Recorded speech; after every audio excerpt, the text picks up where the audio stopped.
नई सदी, नया साल, नया महीना, खबरें भी नई। चंद्रयान से आसमान तक, देश से विदेश तक, बाजार से जन सरोकार तक, सब पर है हमारी पकड़।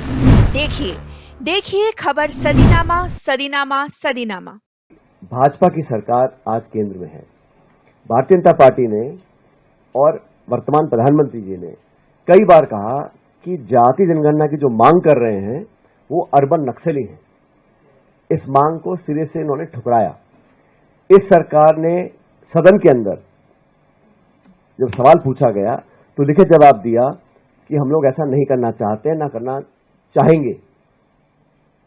तमाम विरोध के बावजूद जब देश में भाजपा और सरकार को लगा कि अब देश जागरूक हो चुका है और हम जो मांग कर रहे हैं वो ऐसी मांग है जिसको अब बहुत दिन तक वो ठुकरा नहीं सकते हैं, तो अचानक सरकार ने जाति जनगणना को स्वीकार किया और हमारी मांग को माना।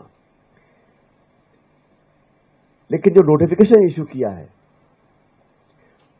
पहली बात तो किया है 27 के लिए, 2 साल के बाद कोविड का बहाना लेके कई साल तक सेंसस को डिले किया। अब जो कास्ट सेंसस है उसमें भी कहीं ना कहीं मुझे नियत में हम सब लोगों को शक है कि ये सिर्फ बात को टालने के लिए और अपना वादा पूरा ना करने की पूरी भूमिका बांध चुके हैं। सेंसस भारत में बहुत पहले से हो रहा है और जितने बड़े मुल्क हैं दुनिया में उसमें भारत ऐसा देश है जहां पर बहुत अनुभव, बहुत संसाधन और बहुत समझदारी से इस देश में अलग अलग सरकारों ने सेंसस कराया है। लेकिन आप सरकार की नीयत देखिए, जहां पे 8 से 10 हजार करोड़ रुपया खर्च होता है सेंसस करने के लिए, वहां सरकार ने 570 करोड़ रुपए आवंटित किए हैं बजट में। जिस काम को करने के लिए आप धनराशि आवंटित नहीं कर रहे हो, जिस काम को करने के लिए आपने मौखिक रूप से हां बोल दिया है लेकिन उसकी शुरुआत आप 27 में करना चाह रहे हैं, और जहां पर आप कास्ट सेंसस के बारे में पब्लिक में बोल रहे हैं कि हम बात को मान लिए हैं, लेकिन जो औपचारिक ऑफिशियल नोटिफिकेशन है, जो सरकार की कार्रवाई है, उसमें से वो सारा लगभग गायब है।